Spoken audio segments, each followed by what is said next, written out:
అధికారంలోకి వచ్చింది. ఇప్పుడు గత వైసీపీ పాలన ఏ విధంగా ఉన్నది, ఇప్పుడు కూటమి పాలన ఏ విధంగా ఉంది? సంపూర్ణంగా విఫలమైనాయి.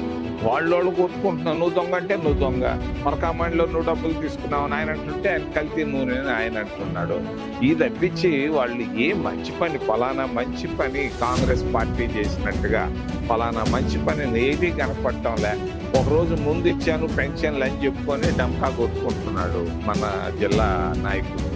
ఆ పింఛన్లు తప్పించి ఏముందాడా? కొత్త ఏం చేశారు? నిరుద్యోగులకి ఏమైనా ఉద్యోగాలు వచ్చే విధంగా ఏమైనా చేశాడా? పేదరికాన్ని తీసేసేదానికి ఏమైనా ఎస్సీ ఫైనాన్స్ కార్పొరేషన్లు మేము తీసుకొచ్చాం Congress party. SC finance corporation 2 ప్రాంతీయ పార్టీలు మూసేసాయి. ఎస్సీ హాస్టల్లో ఒకప్పుడు బ్రహ్మాండంగా ఉండేది. ఈరోజు ఎస్సీ హాస్టల్లో తాగేదానికి మంచినీళ్ళు లేవు, మరి వాళ్ళు పడుకునేదానికి సరిగ్గా లేవు.